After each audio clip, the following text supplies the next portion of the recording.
Bismillahirrahmanirrahim. Assalamualaikum warahmatullahi wabarakatuh.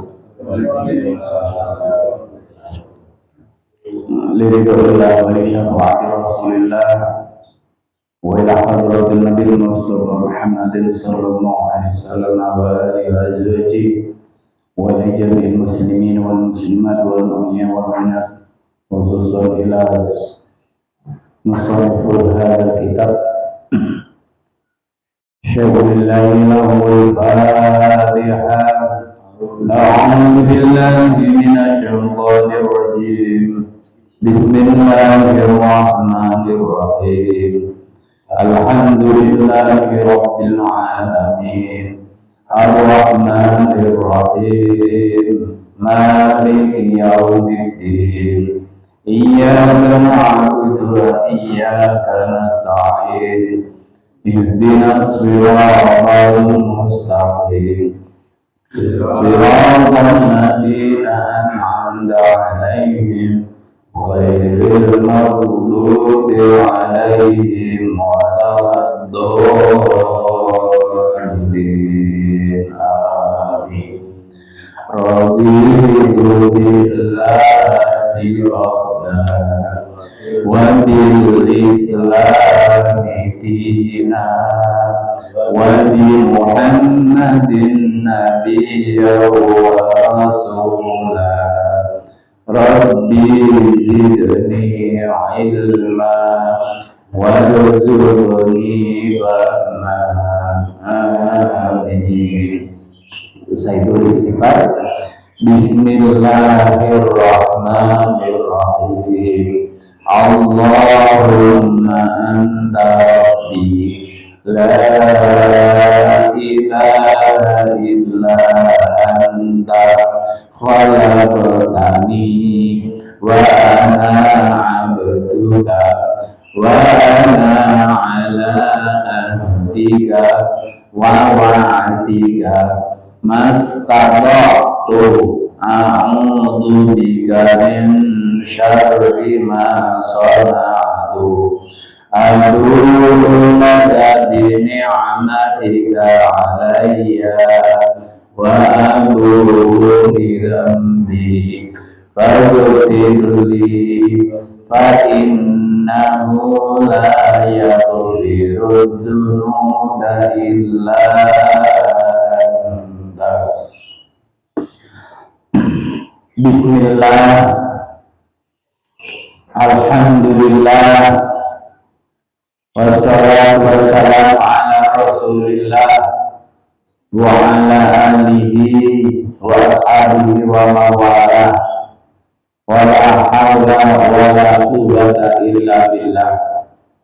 Rabbi shrah li sadri wa yassir li amri wahlul 'uqdatam min lisani yafqahu qawli. Amin amma ba'd. Bapak-bapak, ibu-ibu, jamaah mushola An-Nur yang dirahmati Allah Subhanahu wa taala. Puji dan syukur marilah kita sampaikan kepada Allah Subhanahu wa taala yang telah memberikan nikmatnya kepada kita, baik nikmat iman, nikmat Islam, juga nikmat kesempatan, juga nikmat-nikmat yang lain yang tidak akan habis kalau kita sebutkan satu persatu. Oleh karena itu malah kita bersama-sama mengucapkan hamdalah alhamdulillahi rabbil alamin. Mudah-mudahan dengan ungkapan ucapan syukur tadi Allah Subhanahu wa taala akan menambah nikmatnya kepada kita. Amin. Shalawat dan salam malah kita sampaikan pada junjungan kita Nabi Muhammad sallallahu alaihi wasallam. Mudah-mudahan kita semuanya termasuk orang yang diakui oleh Rasulullah sebagai umatnya yang akan mendapatkan syafaatnya kelak besok di hari kiamat. Amin. Bapak Ibu yang dirahmati Allah Subhanahu wa taala, kita akan lanjutkan kajian kita pada pagi hari ini. Kalau kemarin kita bahas tentang basmalah dan hamdalah, pada kesempatan ini musannif nazamnya mengatakan qala nadim rahimahullah, telah berkata seorang yang menyusun nadim rahimah, mudah-mudahan Allah memberikan rahmat kepadanya, amin. Bunyinya summa salatu wassalamu sarmada ala nabiyyi khairi man qad wa'ada wa alihi wa sahbihi wa man tabi sabila dinil haqqi ghaira mubtadi. Surah salat, kemudian setelah musannif pengarang kitab ini memulai dengan basmalah, hamdalah, kemudian musannif menyambung dengan bersolawat kepada Rasulullah Sallallahu Alaihi Wasallam. Mudah-mudahan summa salatu, kemudian musannif bersolawat, mudah-mudahan Allah memberikan salam ketakziman dan salam keselamatan sarmada yang terus menerus. Jadi musannif menyampaikan sholawat agar Allah Subhanahu wa Ta'ala memberikan keselamatan dan keagungan kepada Nabi Muhammad SAW secara terus menerus. Untuk siapa?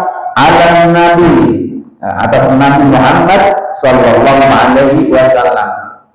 Khairuman, ya Nabi Muhammad itu adalah baik manusia.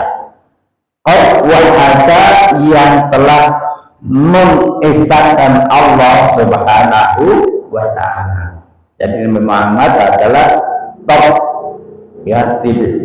maksudnya sebagai orang yang terbaik.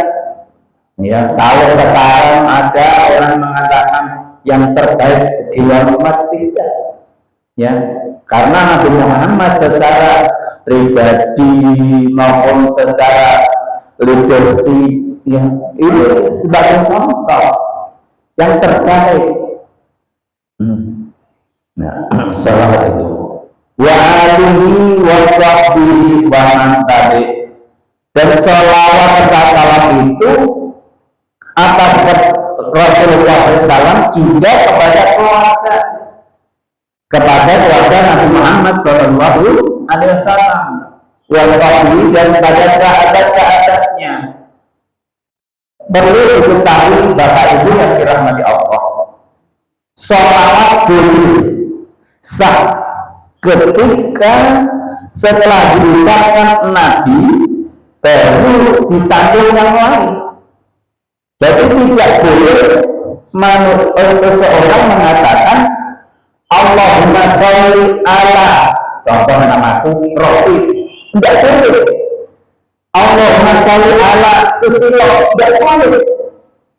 Tetapi Rasulullah dulu baru orang. Contoh kepada sahabatnya, Allahumma sholli ala Abu Bakar, gitu tidak boleh. Allahumma sholli ala Muhammad wa ala Abu Bakar, boleh. Allahumma sholli ala Muhammad wa ala siapa, boleh. Jadi tidak boleh secara langsung Allahumma sholli ala Utsman, Abu Bakar, tidak boleh. Jadi harus disambungkan dulu kepada Nabi Muhammad SAW baru disebut orang, itu boleh. Namun dalam sholawat ini adalah wa'ali, pada keluarganya, wajah dan sahabatnya, wa man tabi, dan orang yang mengikuti.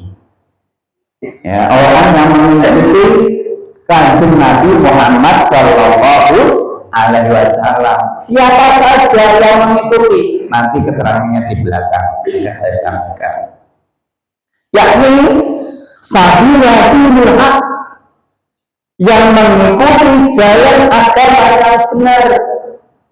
Maksudnya jalan agama ajaran yang disampaikan oleh Rasulullah Shallallahu Alaihi Wasallam. Tapi bukan dari orang-orang yang ahli bid'ah. Ya, ahli bid'ah.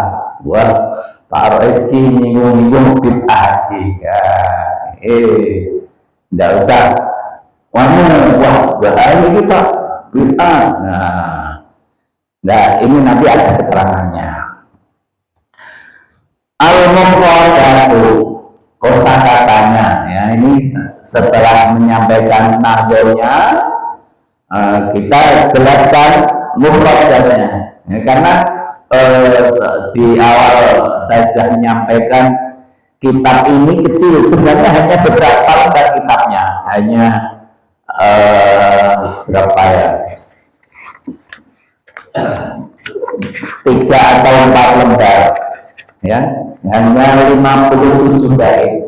Cuman banyak ulama yang mensyarah, menyampaikan, menjelaskan tentang kitab ini, karena kitab ini dipandang sangat penting oleh para ulama. Yang isinya apa? Isinya adalah tentang akidah. Ya, kita ya sejak awal sudah sampaikan, maka jangan salah persepsi. Pak besok ngajinya akidah terus. Ya karena akidah bagi orang-orang awam, penjelasan ini mudah untuk dipahami, gitu. Secara mufradnya, kosakatanya, as-sholatu lughatan, secara bahasa as-sholat, kan tadi sholat. Itu doa ulul.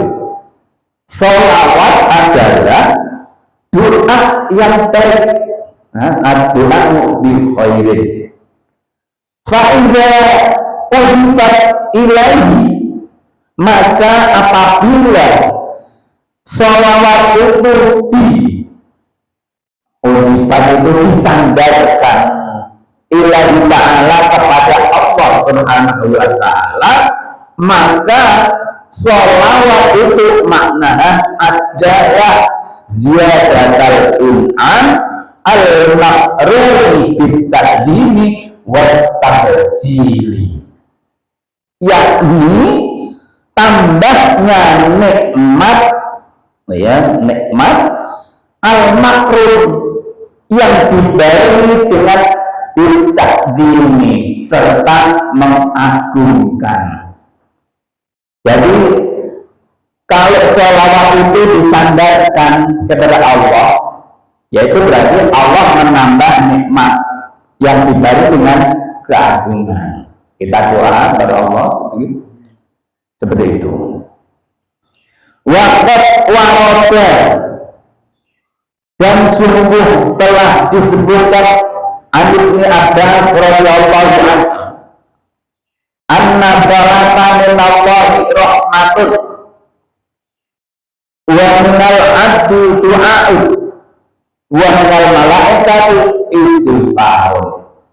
Ya, ini perlu Bapak Ibu ketahui, sholawat intinya maksudnya kelihatan seperti, tapi Allah Subhanahu wa ta'ala sendiri pun bersolawat.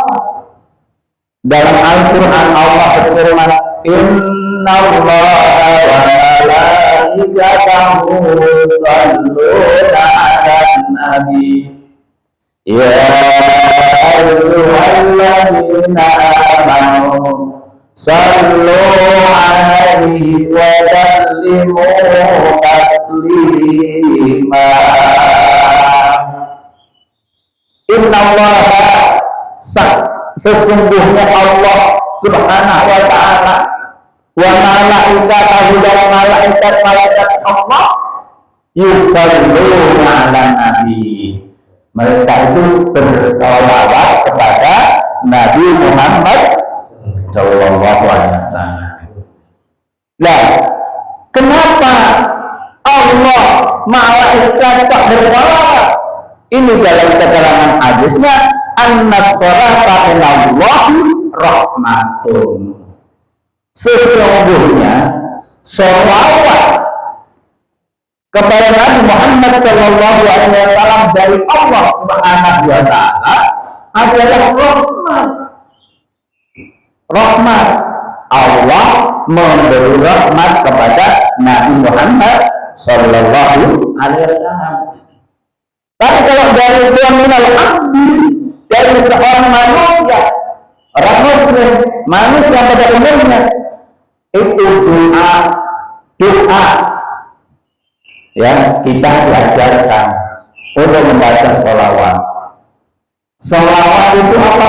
Allahumma sholli ala Muhammad, membernya atau sallallahu ala Muhammad. Ini adalah doa. Tapi kalau minal malaikat, dari malaikat, golongan malaikat itu istighfar, memintakan ampunan dari Allah kepada Nabi Muhammad Sallallahu Alaihi Wasallam. Allah bersolawat, malaikat bersolawat, manusia juga disuruh bersolawat. Kalau sholawatnya Allah adalah menambah rahmat, kalau dari seorang manusia adalah doa, dari malaikat adalah istighfar. Paham ya? Jadi jangan pelit. Ada hadis yang mengatakan seorang yang paling pelit adalah ya, ketika dzikra, disebutkan nama wa dzikra alaihi, mungkin jangan mendengar kata atau nama Nabi Muhammad SAW disebut, tapi dengan tidak mendoakan sallallahu Muhammad SAW kayak gitu, itu adalah termasuk orang yang paling pelit, ya, orang yang paling batil. Orang itu sallallahu capek Pak, ya kayak orang sholat di lisan dalam hati selalu, ya. Mungkin saya tahu, ya. Jangan sampai kita termasuk orang yang pelit. Nah, sholat assalamu, ya ini kan tadi saya sampaikan kosakatanya, sholatu wassalamu. Assalamu adalah at-tahiyatu al-lahiqatu Nabi Sallallahu Alaihi Wasallam. Assalam adalah penghormatan yang patut, yang pantas, yang diberikan kepada Nabi Muhammad Sallallahu Alaihi Wasallam. Jadi sholawat dan salam, ya, ini adalah sebuah penghormatan kepada Nabi Muhammad Sallallahu Alaihi Wasallam. Sarmadan, maksudnya adalah daiman, secara terus menerus, ya, sholawat itu secara terus menerus kepada Nabi Muhammad Sallallahu Alaihi Wasallam. Nah, apakah setiap kita membaca sholawat itu boleh untuk nabi-nabi yang lain? Dalam hal ini, ketika seseorang mengucapkan salam, an-nabiyyu yakni al-ma'budu indal itlaq huwa sayyidina Muhammad Sallallahu Alaihi Wasallam.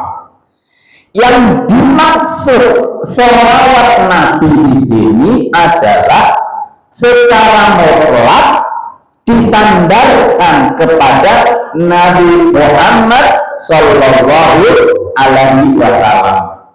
Walaupun jenengan tidak menyebut Allahumma sholli ala Muhammad, ya, tidak menyebut Muhammad di belakang.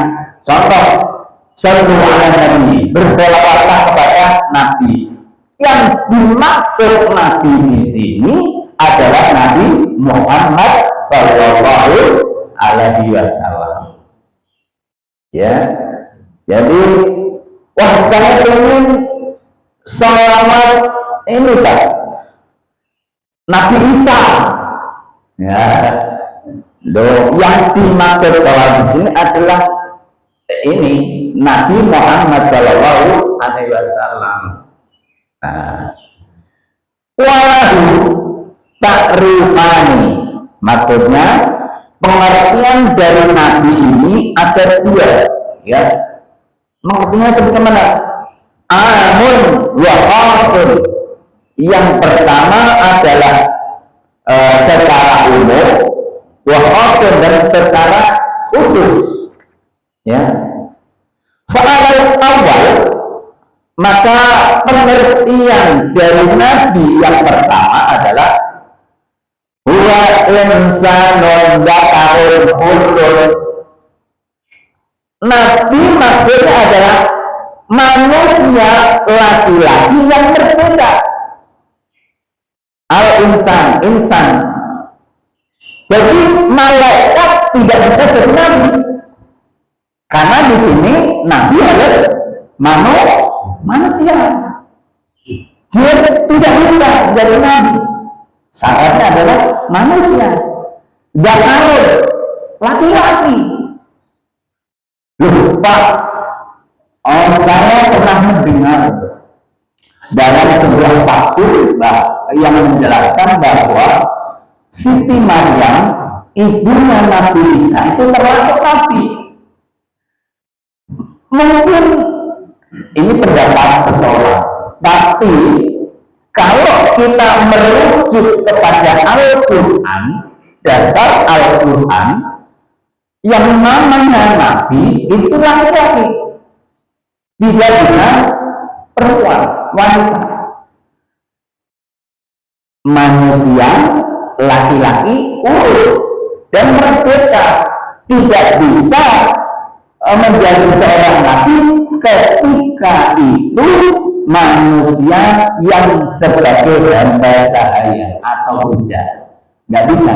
Di sini syaratnya ada urut. Manusia laki-laki yang merdeka, uhiya ilahi, yang telah diberi wahyu kepada manusia tersebut. Jadi ngaku nabi yang harus mendapat wahyu. Wahyu apa? Bisyar'in, berupa syariat. Ya, wahyunya berupa syariat. Syariat itu kaifiyah, tata cara. Disyariatkan untuk melaksanakan sholat.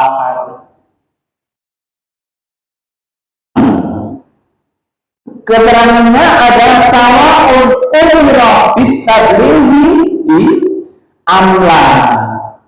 Syariat yang dilakukan oleh Allah pada manusia laki-laki yang merdeka ini sama saja wahyu itu untuk diperintahkan maksudnya disampaikan kepada orang lain atau tidak, ya.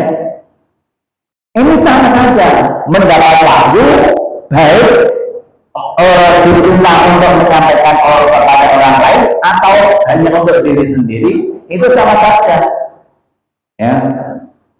Fa'in maka ketika syariat ini diperintahkan untuk disampaikan kepada manusia yang lain, maka rasul, dia disebut sebagai rasul. Ya, ketika manusia laki-laki merdeka mendapat wahyu, namun wahyu atau syariat ini disuruh menyampaikan kepada yang lain, maka orang ini disebut rasul. Fanabi, maka ada pun nabi amir lebih umum minar rasuli, dari rasul. Bapak Ibu yang dirahmati Allah, kalau nabi rasul nabi itu banyak ya, ada sekitar 124.000 nabi. Namun ya kita tidak tahu siapa saja, dan tidak wajib untuk mengetahui nama-namanya. Yang wajib diketahui hanya 25 saja, kadang kita lupa ya. Jadi nabi lebih umum banyak ya, minar rasuli. Walasani, dan pengertian nabi yang kedua adalah bila insan mendapatkan kurun, adalah manusia laki-laki merdeka, uhiya ilahi bisyar'in lihat malabi fi nafsi, ya, adalah orang yang diberi wahyu berupa syariat untuk dilakukan syariat tersebut fi nafsi, untuk dirinya sendiri. Wa rasul, dan rasul insanun dzakarul hurur, adalah manusia laki-laki yang merdeka, uhiya ilaihi bisyar'in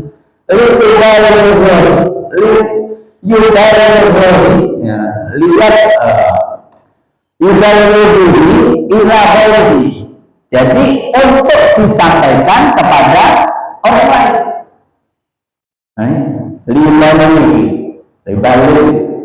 Maka orang yang menyampaikan dakwah adalah mubalik, dari kata-kata tabligh, ya, libalik. Seorang mubalik menyampaikan syariat. Ada Pak saiki nek seorang mubalik rak lucu rak payu. Nah, ini kan apalagi sing lurus-lurus kelas, jarang penggemar sing laris kuwi sing lucu, terus nyinggung nyerempet-nyerempet tentang ya seks wanita. Ya, itu ada kelompok dan jamaah yang mendengar ceramahnya, yang diingat apa? Ya, yang lucu-lucu, yang senonoh-senonoh. Maka intinya jangan terlupakan ketimbulan dengan yang lucu-lucu tadi, dan itu saat ini yang sedang laris. Oh, kalau sudah menyampaikan dakwah lurus, orang-orang budaya, orang-orang yang lucu, orang-orang yang ada kerempet-kerempet senonoh, apa payu. Nah, ini berarti kita dalam masa, ya, masa yang sudah terkontaminasi. Ya. Maka kita harus lebih hati-hati, Bapak Ibu, ya. Mana dakwah, mana lawak.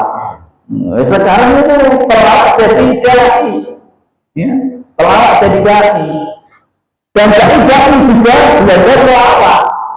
Kalau dai nggak bisa pelawak, ya orang laku.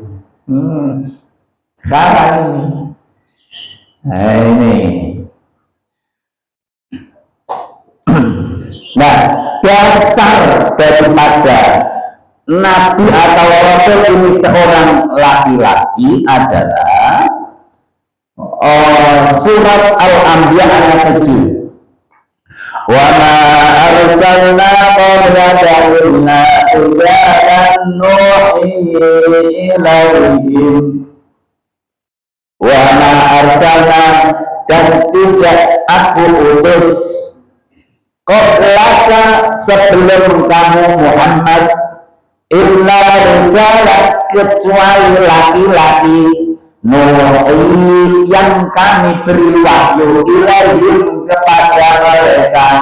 Jadi di sini jelas yang namanya nabi, yang namanya rasul adalah manusia laki-laki. Nun sewu itu jenengan walaupun pinter, walaupun ahli ibadah, tapi nun sewu tidak bisa menjadi nabi. Tapi jangan kemudian berkecil hati, walaupun wanita tidak bisa menjadi nabi, tidak bisa menjadi rasul, tetapi ada wanita-wanita yang dimuliakan oleh Allah.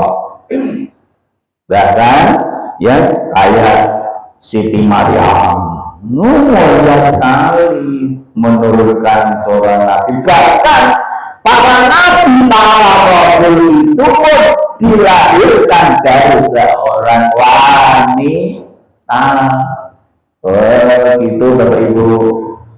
Jadi kita harus belajar panjenengan sebagai seorang ibu.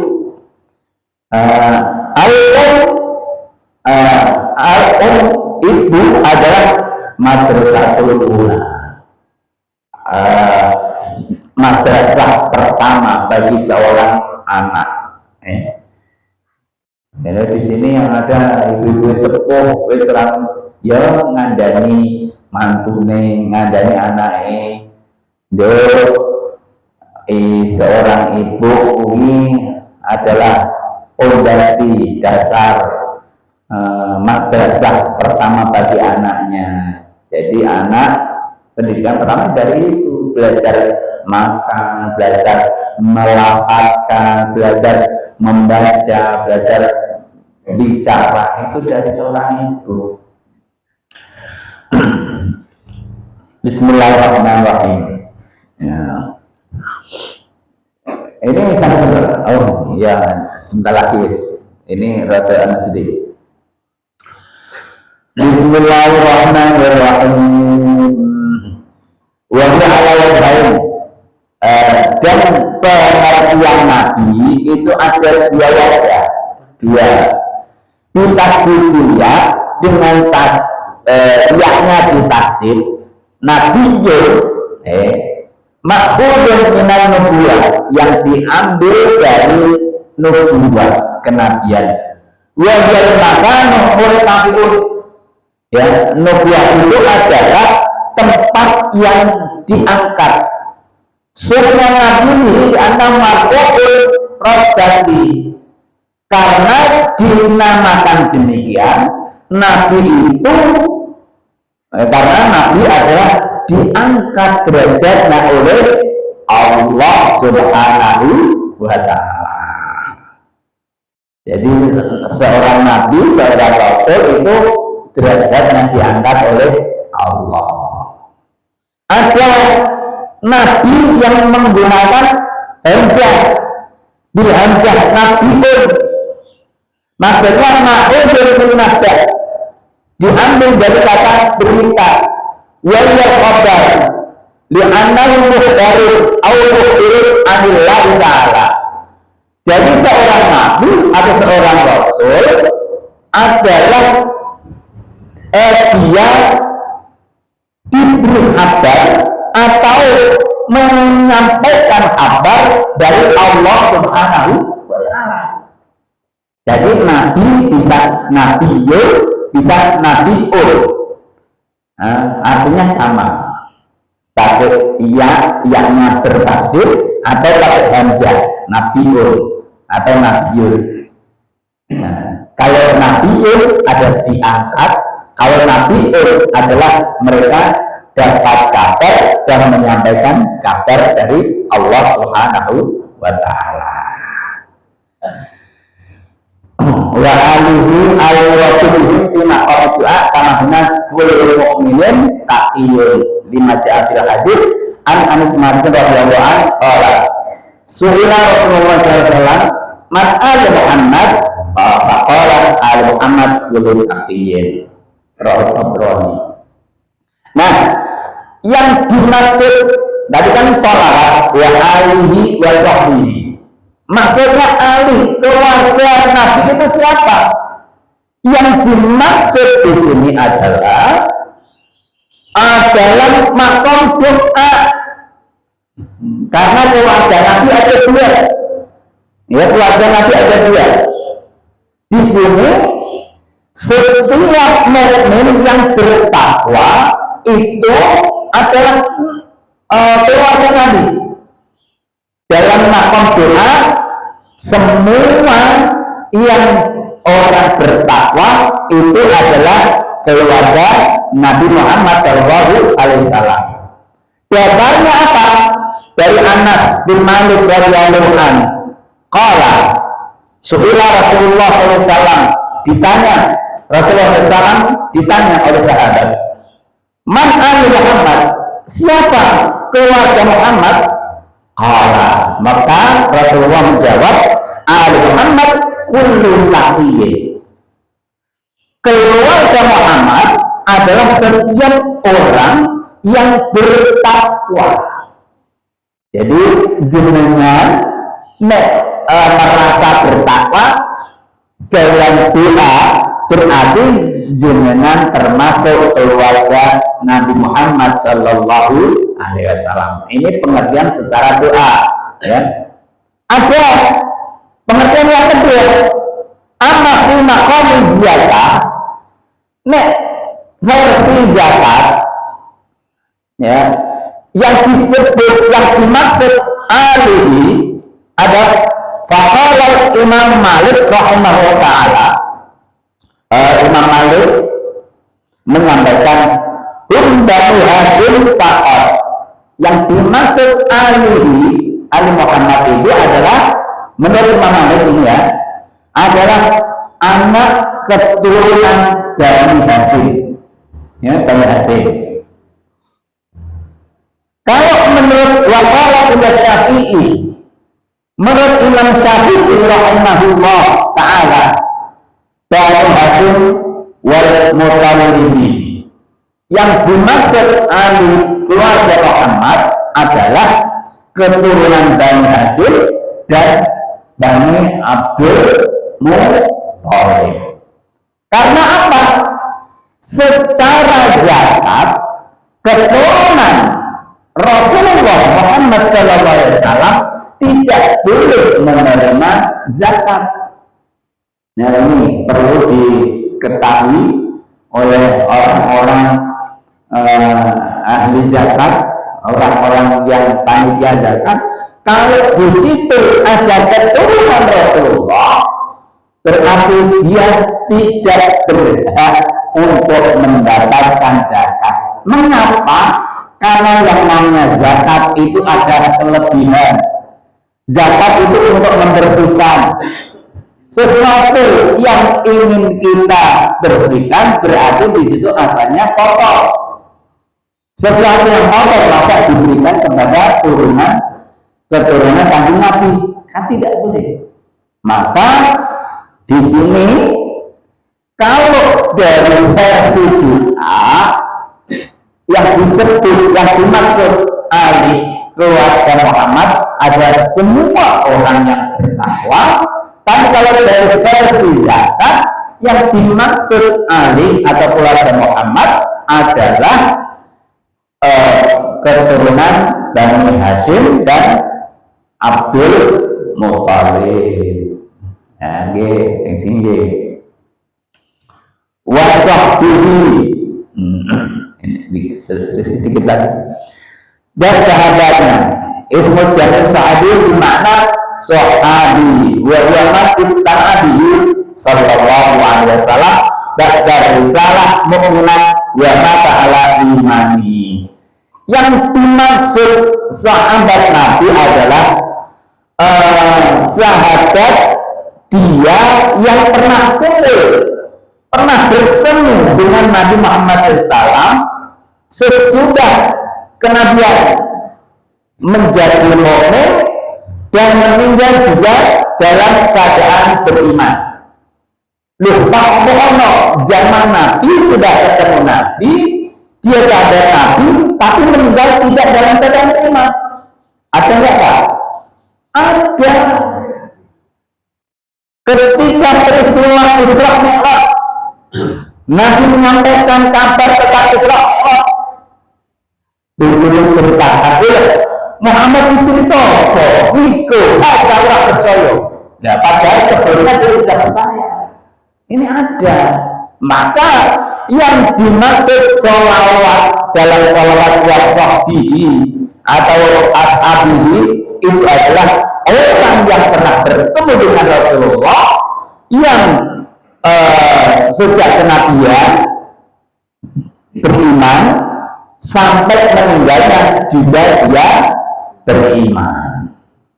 Nah, ini kita harus jaga keimanan kita agar kita termasuk ahli Muhammad tadi, keluarga Muhammad Sallallahu Alaihi Wasallam, karena kita termasuk orang yang bertakwa.